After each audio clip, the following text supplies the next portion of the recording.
স্বামীর থেকে 3 বছরের বড় স্ত্রী সেই স্ত্রীকে গুলি করে খুনের ঘটনায় স্বামীকে যাবজ্জীবন কারাদণ্ডের নির্দেশ দিল কৃষ্ণনগর জেলা আদালত। মাত্র 1 বছরের মধ্যে তদন্ত ও বিচার প্রক্রিয়া সম্পন্ন করে রায় দিয়েছেন কৃষ্ণনগর ফার্স্ট ট্র্যাক কোর্ট। আদালত সূত্রে জানা গিয়েছে, গত বছর 21শে জুলাই নাকাশিপাড়ার ধাপারিয়ার বাসিন্দা কুখ্যাত দুষ্কৃতী হায়দার শেখ তার স্ত্রী মহিলা দফাদারকে মাথায় গুলি করে খুন করেন। প্রথম পক্ষে স্ত্রী থাকা সত্ত্বেও নাকাশিপাড়ার কালীবাসের বাসিন্দা মহিলা দফাদারকে বিয়ে করেছিলেন হায়দার। বিয়ের পর থেকে স্ত্রীর সম্পত্তি তার নামে লিখে দেওয়ার জন্য চাপ দিতেন।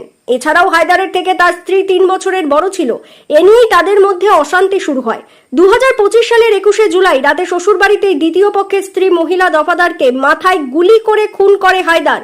এমনকি খুনের পর স্থানীয় দুষ্কৃতীদের ঘাড়ে দোষ চাপিয়ে নিজেকে নির্দোষ প্রমাণ করার চেষ্টা করে সে, কিন্তু পুলিশের জেরায় ভেঙে পড়ে দোষ কবুল করতে বাধ্য হয়।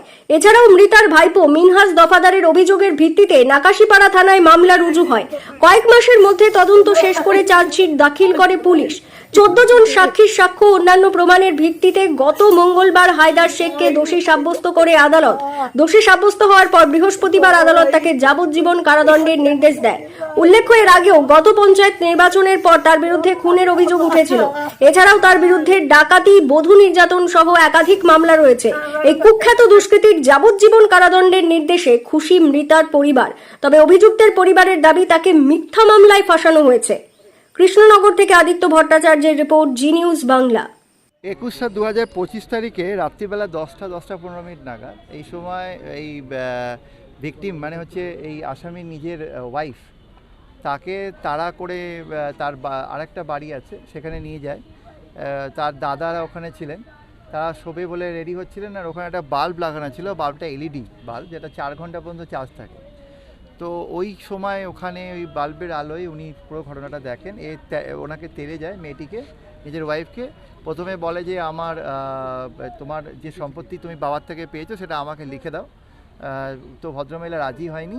তারপর ভদ্রমহিলাকে তুই আমায় দিবি না, দেখ তোর কী হয় বলে ওকে গুলি করে। হাতে রিভলভার ছিল ওনার লোডেড, এবং ভদ্রমহিলার মাথার খুলে একদিক থেকে হয়ে আরেকদিক দিয়ে বেরিয়ে গিয়ে গুলিটা একটা জায়গায় গিয়ে দেওয়ালে আটকে পড়ে যায়।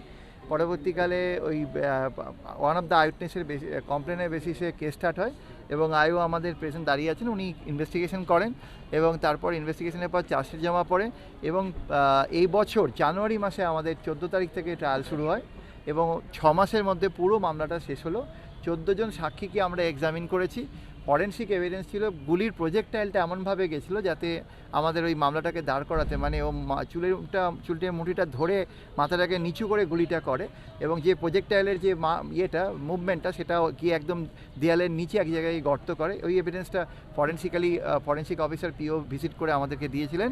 আর সমস্ত এভিডেন্স আমাদের সামনে ছিল, ওদের ভিকটিম এবং উইটনেসদের এবং অ্যাকিউজদের ডিকোডেড টাওয়ার লোকেশন ছিল, এবং সেখান থেকে আমরা কেসটা দাঁড় করাতে পেরেছি। 14 জন সাক্ষীকে আমরা এক্সামিন করেছি।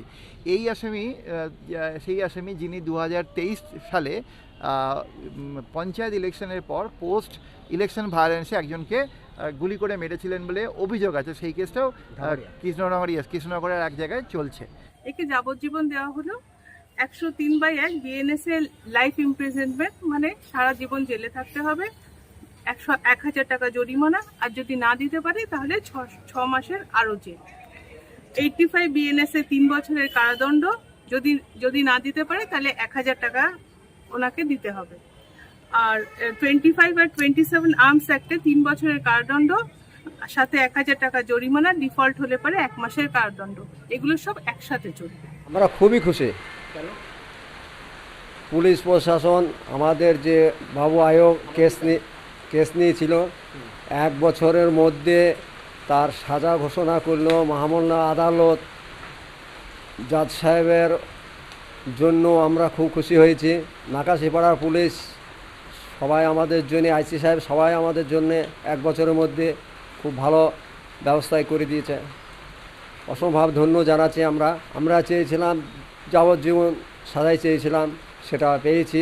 আমি এটাই বলতে চাচ্ছি যে যারা আমার ভাইকে ফেসিয়েছে আর যারা আমার ভাইকে দিয়ে করাইছে, আমার ভাই তো জানে বেঁচে আছে। আমার ভাইকে মারতে গিয়ে সে বুক পেটে গুলি খেয়েছে, সে মরেছে। তাহলে আমার ভাইকে যারা ফেসিয়েছে তাদের যেন বিচার ভাই বাড়ি পাবে একদিন, একদিন আমার ভাই পাবে বাড়ি, জানে বেঁচে আছে। তাহলে যাদের মরে গিয়েছে তারা তার ফিরে পাইছে না, পাবে না।